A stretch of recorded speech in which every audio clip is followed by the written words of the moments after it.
Oi, gente, eu sou a Amanda e bem-vindos ao canal Leve Letras. Aqui falamos sobre linguagem, discurso e sua relação com a sociedade. Nesse vídeo venho trazer para vocês algumas reflexões que tive de um trabalho que eu apresentei no início do ano.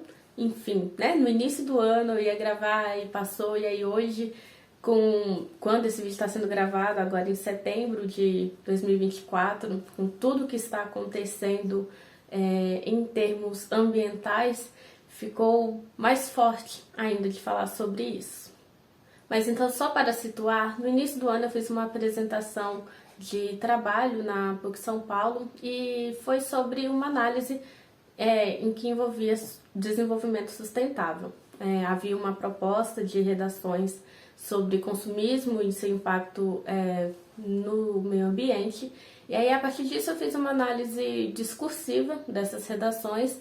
Ali o objetivo era investigar se havia uma recuperação de interdiscurso, de historicidade na produção de redações, então ensino médio, né, porque é redação estilo Enem, e se de alguma forma, se quando aparecia essa historicidade, ela conseguia de certa forma ajudar na construção da argumentação, na construção do posicionamento, enfim.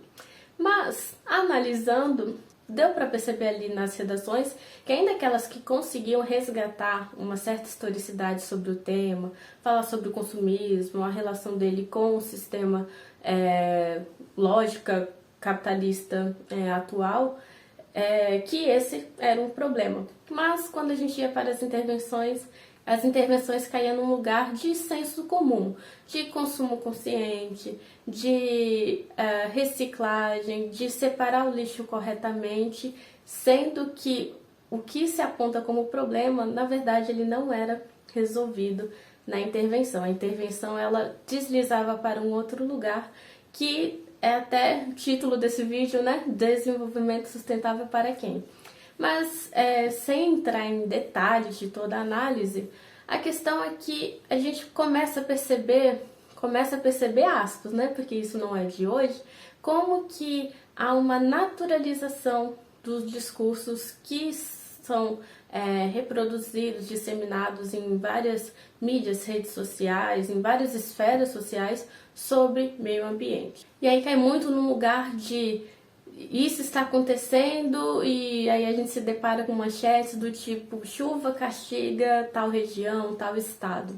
Engraçado usar até essa palavra castigar, né, que tem uma conotação muito próxima ao discurso religioso, quando na verdade não é um castigo, mas é consequência de um sistema de produção que descompassa as relações. Aqui pensando então natureza máquina, natureza ser humano, né, como se fossem coisas, natureza ser humano, coisas à parte. E aí, falando em castigo, que traz já essa conotação religiosa, a gente até olha o que está acontecendo, diversas imagens de queimadas, de fumaça e tudo mais, e aí de todo esse descompasso a gente percebe que o inferno é aqui, e não digo nem no sentido religioso, mas esse conceito que carrega, aliás, diversos sentidos a depender de que formação discursiva ele se filia, aqui digo que ele representa um cenário no mínimo desumano, em que a lógica do lucro cria demônios que depois ela não pode ou não quer conter. E sabe o que é pior? A gente se depara com notícias de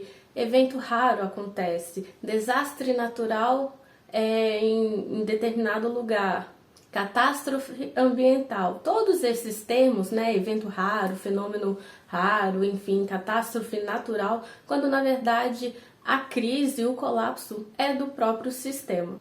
E narrativas de fim de mundo não cabem aqui, porque elas apenas servem para imobilizar e aterrorizar. Narrativas de fim do mundo, para mim, me parece, que são estratégias linguístico-discursivas que repetem padrões, que negam o sujeito e a historicidade.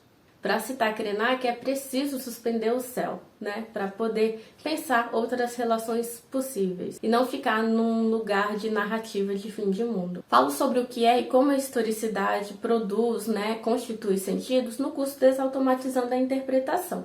Mas aqui é importante a gente pensar que esse conceito de historicidade, ele é tanto teoria quanto metodologia, né? É extremamente importante para se pensar numa análise discursiva que se pretende aí colocar de maneira mais crítica e reflexiva frente aos discursos que circulam em sociedade, nas diversas esferas sociais. Porque um sujeito que se vê sem história, que é bombardeado constantemente por estímulos audiovisuais que entorpecem o seu sentir, ele fica muito mais suscetível a ser induzido, a aceitar, né, discursos negacionistas, discursos de ódio, fake news, desinformação, que exclui, domina e imobiliza.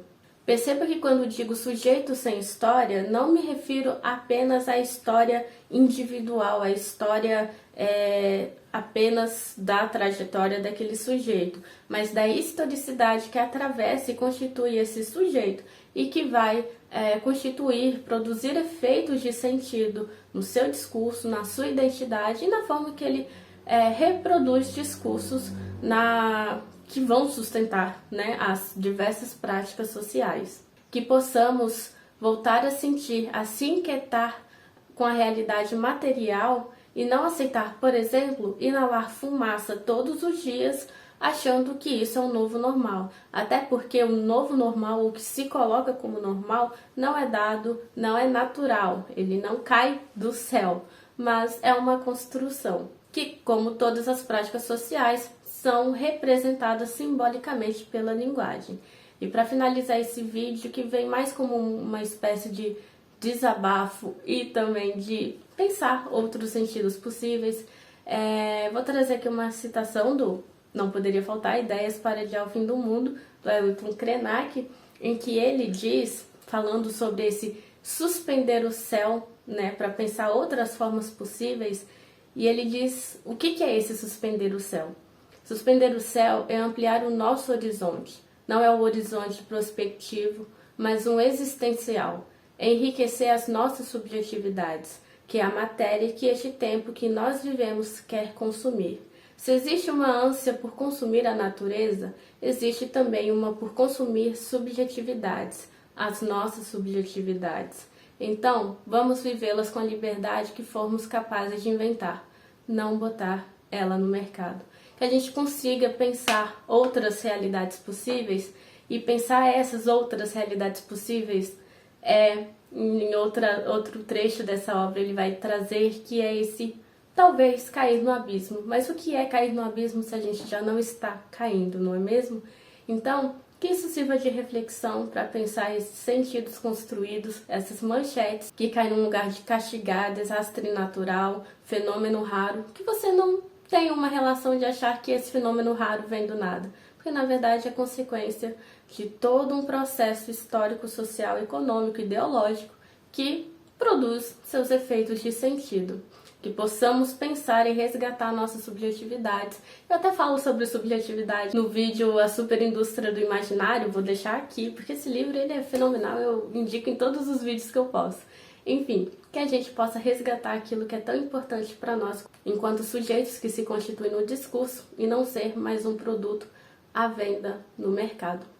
Espero que você tenha gostado, e se você quiser desautomatizar a interpretação, pensar outras formas possíveis de analisar textos de discursos que circulam, principalmente em mídias sociais, vou deixar o link aqui embaixo do curso Desautomatizando a Interpretação, que está com as inscrições abertas. Te vejo no próximo vídeo e vamos juntos neste vasto universo da linguagem humana.